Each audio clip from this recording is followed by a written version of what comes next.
100,000 ringgit gone. 100,000. Ya Allah. Allah. Swinburne is kuffar. Swinburne racist. নদীতে পাওয়া গেল আদরের সন্তানের লাশ। সন্তানের শোকে দিশেহারা বাবা মা শুধুই চান সঠিক তদন্ত ও বিচার, যেন আর কোনো বাবা মাকে ভিন দেশে হারাতে না হয় তাদের সন্তানকে। 21 বছর বয়সী যুবক ইরফান সাদিক উচ্চশিক্ষার জন্য বেছে নিয়েছিলেন মালয়েশিয়াকে। মালয়েশিয়ার সারাওয়াক রাজ্যের কুচিং সিটিতে অবস্থিত সুইনবার্ন ইউনিভার্সিটি অফ টেকনোলজি, সেখানেই ম্যানেজমেন্ট বিভাগে পড়াশোনা করছিলেন ইরফান। গত 18 সেপ্টেম্বর কুচিং এর জালান গাম্বির মসজিদ সংলগ্ন পাশের নদীতে ভাসমান অবস্থায় পাওয়া যায় সুইনবার্ন ইউনিভার্সিটির এক ছাত্রের মরদেহ। লাশটি ছিল ইরফান সাদিকের। কিন্তু কি ঘটেছিল ইরফানের সাথে? কেনই বা তাকে দিতে হলো অকালে প্রাণ?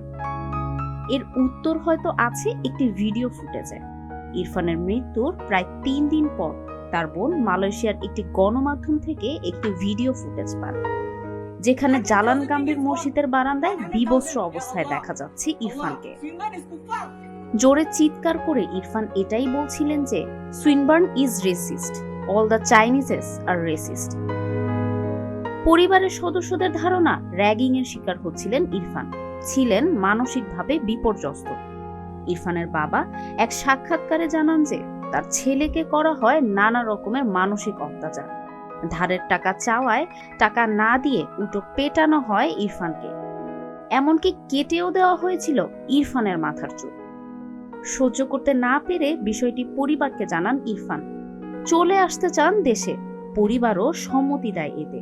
কিন্তু এর মাঝেই গত 18 সেপ্টেম্বর এই পৃথিবী থেকে বিদায় নেন এই তরুণ।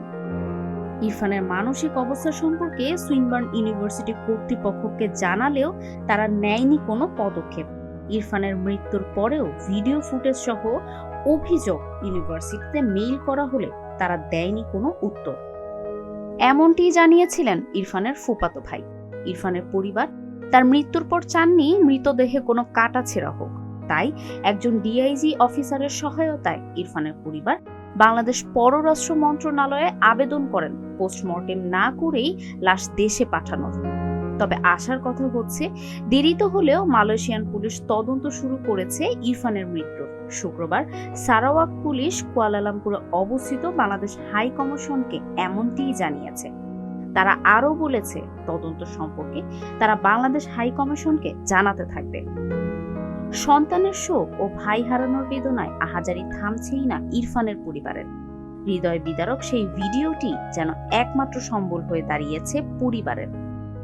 পাহাড় সমজে দুঃখ নিয়ে সন্তান পরপারে চলে গেছেন, তার সুষ্ঠু বিচার হোক এমনটি এখন পরিবারের একমাত্র চাওয়া।